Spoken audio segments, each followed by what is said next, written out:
we're looking at the future of healthcare workforce training. And what I wanted to do is look at just kind of, before we start, do a quick intro of the panel. So my name is Dr. Philip Polla. I'm a professor at University of Detroit Mercy. My background is actually in digital health, technology, and back in the day, I was actually a programmer. So I have a very good understanding of things like AI and how technology is being integrated into healthcare.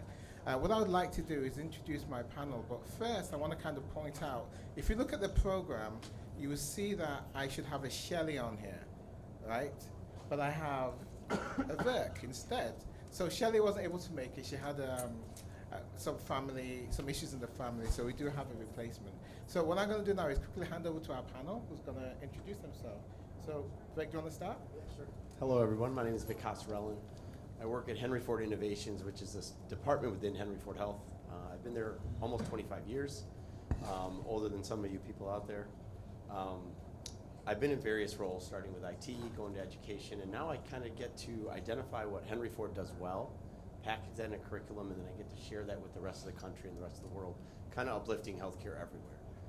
I also have the honor of keeping an eye on how innovation supports diversity, equity, and inclusion. And it's been really humbling to work in this space, working with these amazing people that are doing this kind of stuff every day, breaking barriers around health equity and health access. And then, so now one of my pillars is to support those people in any way I can. Which he's doing. Is it on? Hello. And he's doing a great job. I'm Kim Hankey. I'm the founder and president of Elm Park Labs. We create virtual reality simulation training. So at the heart, we're a training company, and we have been since 1983. But now with the VR in healthcare, we're able to introduce the training and get that to people that need it quicker. And I might be one of those people. I'm Doug DeCenzo, the Regional Chief Nursing Officer at Trinity, Michigan, and I'm responsible for developing the prototype for virtually connected care across the enterprise. Thank you. So our first question is going to be about collaboration. But before I ask that, I want to try and get an idea from the audience. So who here is a tech company, works in innovation, works as a startup? So let's put your hand up if you're in the tech startup space. Okay, that's good. Okay, so who here is in the healthcare space? So you're a provider, you work in a healthcare organization. That's good, half, that's good. Okay, who's an educator? Okay, all right, so we have a really good mix. Okay, so who is looking for a job in one of those places? Why is your hand not up? Okay. Okay, so one of the things that, one of the first things I want to kind of address is collaborations. So, ask this over to Vic. So how can collaboration between technology companies, healthcare organizations, and educators, how can that help with introducing into innovation into the healthcare for workplace training? Yeah, so I'm not a clinician, right? I'm an educator. So I reach out to my clinicians that I work with, my doctors, my nurses, my other care providers, and ask them, what are you guys looking to integrate into your everyday work? So one of them will say, oh, there's a handheld ultrasound probe that we're looking at. Their image quality is higher than anything we've seen. We want to bring them in and see how they can do with us, right? So we'll reach out to that company. Let's call it Company A. So reach out to Company A. Company A comes in, meets with 2 or 3 of our anesthesiologists, ER docs that are using ultrasound in profound ways. And then they say, you know what, this is solving a problem, but we needed to do one more thing. So then that technology company goes back working with the IP that our doctors gave them to iterate their solution to solve our problem. So now all of a sudden we're working with a tech company that has a solution, but it's not solving ours. Now it's solving our solution, right? And they used our IP, they used our doctors' experience to iterate and improve their device. So sometimes we'll sign agreements with them saying, all right, now we get 3% of your company because now we're taking your technology and we're going to test it in our lab. And our lab is 6 hospitals, 20,000 patients. We can pump out data in 6 months that will prove that this is improving healthcare and solving a problem for Henry Ford Health. Once it solves that problem for Henry Ford Health, then we train our staff as well, but we also offer it to the rest of the world because if we have that problem, other hospitals are going to have that same problem. So now we're solving problems around the world all of a sudden, simply by reaching out to our boots on the ground, getting the experts to say, this is the technology I want to bring into our system. So we're letting them embrace and drive the technology that we bring into our hospital. Yeah, that's a good model. And that really works because you have like an innovation institute that facilitates that component. Yeah, and that's kind of my role. It's kind of, we've started with the Innovation Institute, but it kind of, people were asking, how do I bring technology in? And it wasn't the initial goal. Yes. Initial goal was to create technology, but now we realize that we can leap forward by using someone else's existing technology and just improve it one step at a time. Yeah, way efficient way to go. Kim, do you want the same question? Yeah, collaboration is just, boy, it's growing exponentially. So you think about you're engaged with one organization doing one thing, and as soon as the next organization finds out what you're doing, and I'll use an example of specialist training for something medical, can be anything, ECMO, perfusion, something like that. Oh, you have an environment. I need to train my nurses. Can we use that environment? So now the collaboration just starts to expand and becomes better and more of an offering to solve a bigger problem as we go forward. Yeah, so I want to add that it's important to understand who the technology is going to touch and who's going to be affected by it most. They really need to be involved at the ground level, and that would include finance.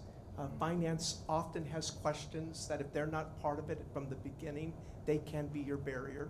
So it helps to include them. I also wanted to mention that my educators happen to also work clinically so that they're immersed in the same work as the people that they're teaching. A lot of street capital that's gained by replicating that model. Yeah, I just want to kind of point out that is a very good point because I'm actually part of the same kind of network. So Trinity Health and University of Detroit Mercy have a relationship whereby there's a training component. So we learn from them, they learn from us. So I think that really goes to that collaboration model. Okay, so our next question is going to be centered around new training technologies. So the question is, how can new training technologies attract and retain healthcare professionals, especially in the areas where we're facing shortages? And to Kim. So one thing, and well, there's several different points here of how to keep the interest there. We have such a shortage in healthcare, nursing, physicians, in all different areas, and the growth needs to continue.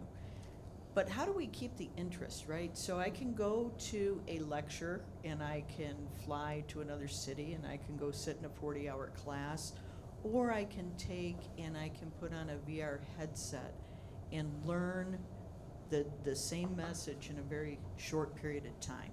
And I may be able to accelerate my training and accelerate the retention of information at a much higher rate than sitting in a conference room looking at a PowerPoint presentation. The feedback that we have right now is, wow, as soon as they go into a VR experience. Two, from the administrative side, how do I collect and retain that information on everybody that's learned? You know, what can the admin do to schedule classes? How do I know what class I need to get done for a quarterly assessment? How do I make sure that my certification stays okay, right? And that I'm accurate with everything that is occurring. That is how we're retaining this interest of how do we develop and how do I participate in solving the next issue that you're building? So I want to say that sim labs in and of themselves are really becoming antiquated. And I want to underscore the value behind VR. I had the opportunity just out in the hallway to put on a headset and experience that for myself. And the methodology that Kim's people utilize is really quite innovative and sort of steps the clinician through the process almost from novice to expert, and quite impressive. Yeah, we use virtual reality to train doctors on how to do sutures. something like that with hand, so you get your hand-eye coordination done. We use augmented reality as well to maybe, if a new ventilator came in, during COVID we were doing this, we had 3-4 different ventilators, moving nurses around, they weren't all familiar with the same ventilators. So they could come down, put on this augmented reality headset, and then actually play with this certain model that they're gonna use for that next week and learn how to use that pretty rapidly. So that was really interesting. And I still like the simulations that we have, our simulation labs, because they're dummies, and then they give you the ability to do central lines, so you have that feel of going into skin and things like that for certain technologies. And then also with all these 3 technologies, VR, AR, sim labs, it's on your own time. So I have lunch, I can go down at lunch and do this on my own. I can put a headset on anywhere I want and practice and improve my skills. Let's say I have a procedure I haven't done in 3 months. I want to get more familiar with that. I can put this headset on and practice that the night before at home. So I can come in and be more efficient, but most importantly, be more safe and improve those outcomes. Excellent. So I want to chime in on the SimLab thing. I kind of agree with you. It depends on what you're doing in your SimLab, right? So if you have a SimLab that's just got antiquated technology that you go and you play with, and it doesn't really give you the interaction, the feedback you need, then the students are not going to get as much out of it, or the providers. But right now, what I'm seeing, and again, Nina can talk to this because she is the director of our sim lab at UVM, is we're incorporating AI into some of these training and some of these functions, which is tied to competencies. So you're supposed to learn this, and this sim and this technology is going to get you to learn that component. So that is the new approach that we're seeing that is becoming really, really useful. And I'm also been very fortunate to go to Kim's facility as well at Elm Parks in Plymouth. Yeah. And honestly, the technology there is just mind-blowing. They have a simulation lab, OR really, it's an OR, which is a fully functioning operating room where you can do all sorts of things in real time. So again, that is very functional. That is something where you would get a lot of value from if it's something that, if you needed to get some specific skills. So the value of a sim lab really depends on how you use it and how you integrate the technology to get the outcomes that you need. Okay, so the next question, last question. Where are we? Okay, so what advances do you foresee in technology that will enhance healthcare workforce training in the future? So in addition to what has already been said, I just want to mention that with virtually connected care, we have a nurse, any virtual nurse with a minimum of 8 years of experience that can be connected to the nurse or any other provider upon demand. It's a 24/7 service. So if the individual is unfamiliar how to proceed, they can call up the virtual nurse and ask for guidance. So I'll give you an example. There was a patient who coded, and the graduate nurse on night shift knew enough to bring the AED into the room, but was waiting for the code blue team to arrive. And the virtual nurse said, apply the AED while you're waiting for the code blue team to arrive, which she did, and the patient didn't require any further resuscitation other than one shockable rhythm. So that is one methodology that I think is going to continue to grow.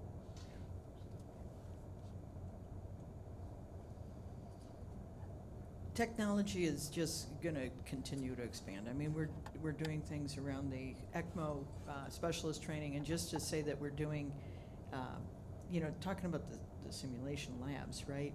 So you go through a process of, you need to learn something. You need to also be able to do that quarterly, annually, and you need to have what's called the wet lab, right? The simulation lab, the physical lab, where you have blood fluids going through it. And this tech is just going to expand and enhance what we're doing in the future with shortages of 200,000 nurses today, physicians that are aging out of their jobs. We really need to do this by 2035, I think, is when we start really getting. Yeah, we're better in We're 2035, but that's a long time, Right. between now and then. Yeah, so right now, I mean, projecting that we need 200,000 a year between now and 2031 of just nurses. And that doesn't include home health care, which I think we need another 400, 800,000 people for that. So hopefully where we're going with all this, with working with the universities, working with the healthcare systems, working with all the other tech companies that are bringing some support here, we're going to be able to bridge this gap and get there quicker, solve some problems. Yeah, so I'm a father to a 16-year-old girl. So technology to me is sometimes a no-no. Hey, put that away, don't TikTok, go to bed early. So I'm still a little old school. We've adopted a model at the health system to try to do some human-centered care, such as unconscious bias, understanding cultural bias for patients when they come in. Our well-being and mental health is so important now. It's always been important, but now it's come to the forefront that we all need to address that. We're also one of the cutting-edge hospitals around TRICO, which is Trauma and Resiliency-Informed Community Healthcare Organizations. So we're taking that DEI lens that I was talking about earlier and then trying to teach these physicians and care providers to understand that when they come in. Let's say someone comes 5 minutes late to an appointment. You can't say, sorry, we can't see you, make an appointment, we'll see you in 2 weeks. You have to realize that there's other factors that are going on in each of these patients' lives, especially working in Detroit. So I'm trying to figure out how technology can help educate these people, educate our staff on these human-centered factors. One of them is maybe a transgender patient comes in and a doctor's not used to talking to a transgender patient. Can we do a virtual reality session where they're acting like they're talking to that patient just to get more comfortable? And that first interaction is sometimes the worst interaction. So if they can have that first interaction on their own and kind of grow, it really prepares them for what's going to come through that door. Those are really great suggestions. And again, as an educator, I can really appreciate all those three.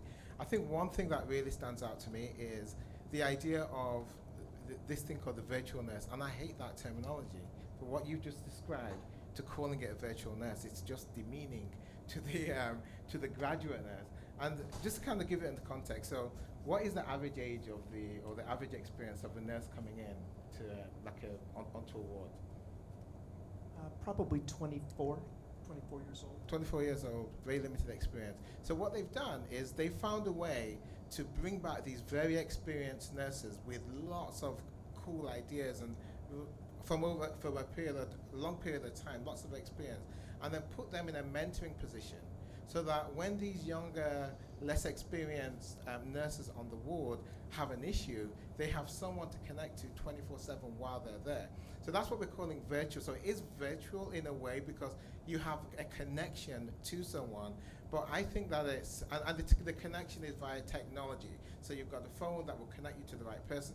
That's the technology piece, but when you think about the problem they're solving by connecting these intergenerational resources with the experience gap that you have and then bringing it to the forefront at the right time, I think that is a great innovation, and it's not really taking much technology to facilitate that. So I really love that example a lot. I think it's an exemplar that a lot of people should really try and look at. Okay, so my last, I'm going to open this up. So again, all of you, I know we have a lot of educators in the crowd, so I do want you to kind of think of your question. But the last question that I want to kind of grapple with is, how do we upskill the skills of the existing workforce? So we all know there's a massive shortage, and we all know a lot of the healthcare workforce is running on empty. They're stressed, they're resigning, they feel they're underpaid. They want to kind of even force in some legislation that comes up with how many patients they can see, how many the patient to nurse ratio, which could potentially shut a lot of clinics down if we did something like that. But there are a lot of problems when you look at the existing healthcare workforce. What can we do? What can we put in place, right, to kind of support them, and how can we upskill them as well? Because if you think about what they were saying in the previous panel, we're talking about AI is going to replace everyone's job. AI is going to do everything for everyone else. The robots are going to take over. Honestly, if we could get robots taking over and doing some of that, that would be a good thing, right? So in healthcare, it's not a bad thing to have technology to help us to kind of fill those gaps. We're not seeing that right now. I think it's somewhere else. So what kind of, what can you recommend? What strategies can you recommend to upskill the workforce? Well, first of all, you have to listen to them. You have to take the time to listen to them, to understand what their problems are, the problems that they need help solving. I'll give you an example. For the providers in the room, this won't come as a surprise, but pressure injuries are fairly prevalent among hospitalized patients. And for those that may not know there are about 60,000 deaths annually related to complications from pressure injury. So we heard our staff loudly and clearly that they needed help with it. So we found a device, a product that we apply to the patient. It's simply a skin sensor. And what it does is it measures how frequently the patient is turned. It prompts the clinician to turn the patient at a prescribed frequency of every 2 hours. And it also indicates whether the turn was effective. And by applying this technology, we were able to reduce pressure injuries by 70% in 1 year. Wow, that's amazing. Yeah. I was going to agree with, is it Doug or David? Doug, with Dr. Doug, or Nurse Doug, correct? Dr. Oh, even better. That's amazing. I was going to agree with Doug. Listen to your staff to see what they're looking for. Obviously, they're the boots on the ground. They're there. We also do some leadership training at our hospital. We offer it to anyone in any role. Come in. We do certain leadership, which again involves implicit bias, looking into yourself to see what your own shortcomings are, which we all have, to do those, as well as how to be an administrator to move up in your role. Those are some of the things that we've been working on. The mental health and well-being is very important as well. It's something we don't give ourselves time to really understand how important that is in ourselves. Yeah, and just to kind of pull all that together, I think that people want to learn. You have to make it available for them to have access to it when they want to do it. So there needs to be a way and a mechanism for them to experience that training or that need for that training when they have the availability to do it. We all have busy lives. Life happens, right? So you may be just swamped for 6 weeks, but if I know that I got this really cool thing that I can do or train on for, if it's the pressure, sensor, if it's any type of diversity training, if I know it's available, I'm gonna fit it in someplace, somehow, some way, because I wanna be better. I don't think we're gonna find too many people out there that don't want to have a better experience and have more knowledge. Yeah, So. yeah, for sure. Okay, so questions. We do have the mic at the back, so if anyone has a question, we'll take the audience questions. I'm just gonna. Good. Any questions? So I'm just gonna kind of come up with one thing where, in my experience as an educator, where I think we can all do better. So we've all heard about this AI thing, right? This thing that's coming along that a lot of people should know about.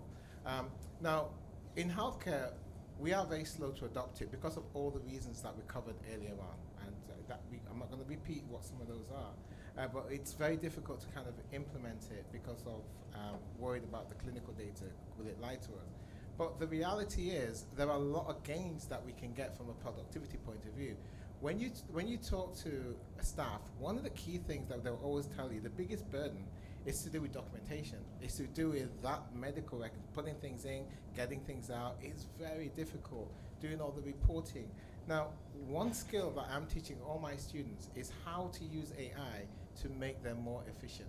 So it doesn't matter what you're doing, there's always a way to improve that process using AI.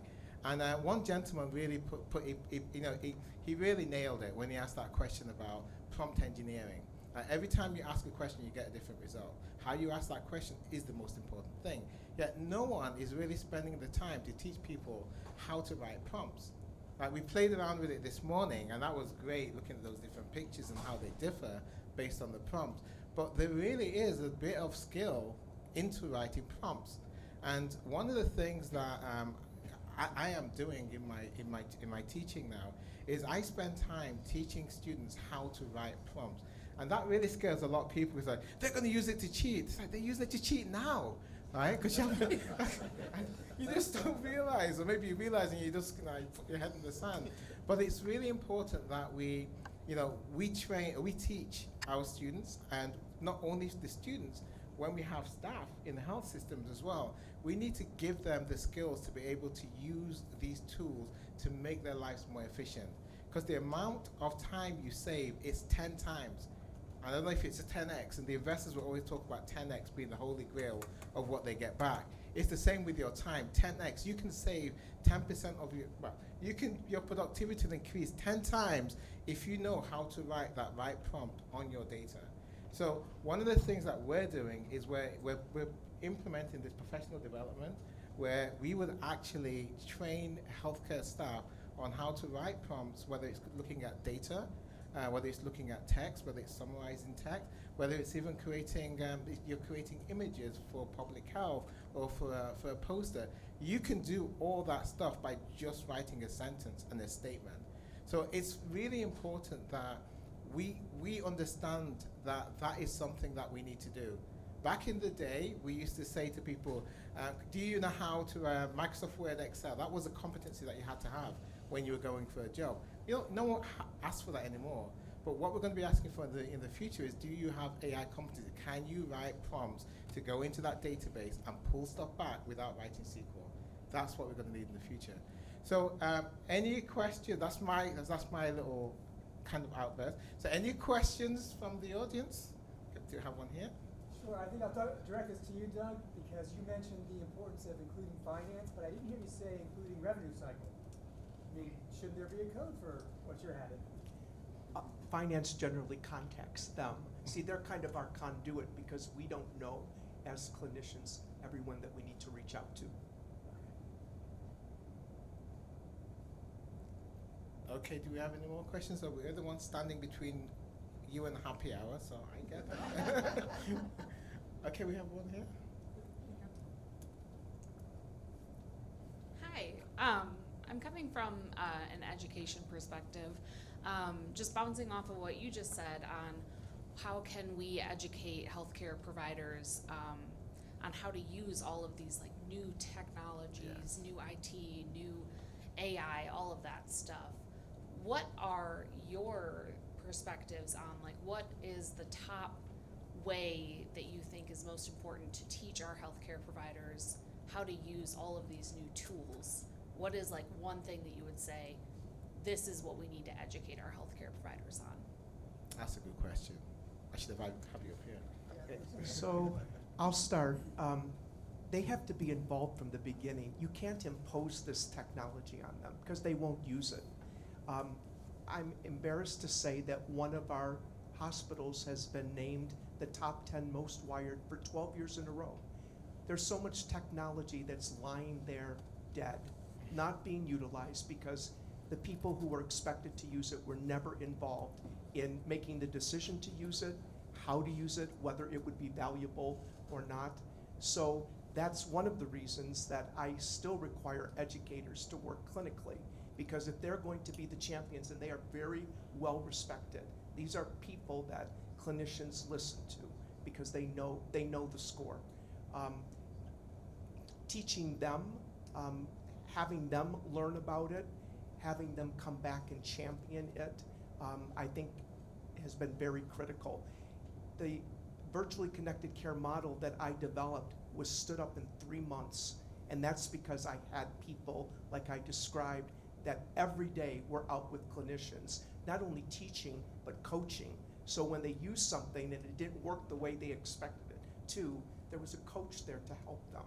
It's an investment, but it's a worthwhile investment, and without it, you just keep churning the same stuff over and over again with a ton of waste at the end of the day. Completely agree. Technology, I agree. There needs to be, you think about somebody first time ever going into a VR headset, or the very first time they were like, oh my goodness, there's a whole ICU room right in front of me. I'd say, look at something in augmented reality. That first experience, as it's getting more familiar, the kids today, they've all grown up with it.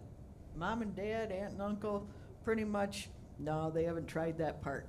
You know, and it's a little bit intimidating, right? I mean, we've all seen those funny videos where, you know, mom puts on the headset and runs through the kitchen and runs into the dishwasher. But, you know, and those things happen. People walk right out of the scene. I had somebody walking down a hallway in VR, and I'm like, what are you doing? But we have to figure out a way to introduce them. The healthcare systems and the education systems get one of something. Get one example of something. Download something. Have it someplace in a break room. Let people go in and check it out. It doesn't matter what it is, but let them see what VR looks like. Let them see what AR looks like. Just let them try it, because when we bring in the tech, we want them to use it. Yeah, that's a good point. Don't let them be afraid. So you said you're an educator. Design thinking is something we've been talking about a lot, right? So we always say at our place, don't create a solution for a problem that doesn't exist. Talk to the people. So we always encourage our staff, communicate with us. When you see something you want to learn, we're the people to come talk to, and we'll help you integrate it in. But we don't want to bring out, like you said, you don't want to bring something in if someone doesn't want it just because it's cool. And I'm a pushover, so startup companies come to me and they're like, oh, we want to put our stuff in your hospital. But now I'm learning that I need to have a clinical champion that shows that is added value to our care model. So don't create something that's not needed. Always communicate is what we always say. Thank you. So I just want to thank our panelists for answering the great questions. And I just want to kind of finish up by saying one thing. So today we learned something. We were in a private meeting and we had some healthcare providers, some tech companies, healthcare, and it seemed that the top thing that they want MedHealth to do moving forward is this: convene people that can help them with the workforce issue. How can we educate our workforce so that we can keep them, so that they can be up to date with the skills? What are the models that work in one place that we can take and we can share with other organizations? Now that's something that is kind of new to us in a way. I mean, our mission is convene. What is it again? Convene. Adam, convene. Educate, convene, collaborate. Collaborate. Okay. No. Connect. Thank you. It's been a long day. So yeah. So the educate piece has been. This is what we've been doing for education, and it's not going to be enough. What we need moving forward is we need people like you that stayed behind after all we've been through today to actually listen to us, to have a voice in how can we collaborate in developing the next bunch of healthcare workforce, healthcare workforce. So what technologies do we need to, what models work? So if you want to be part of a working group or you want to be part of an initiative that is going to be a MedHealth run, please reach out to me or any of the MedHealth board members, because that's going to be something that we are going to be looking at for sure as we move forward. So with that said, I'm going to invite Adam back to the stage and thank our panelists for their great insight, and I'm looking forward to working with all you guys in the future. Thank you. you. Thanks so much, Phil.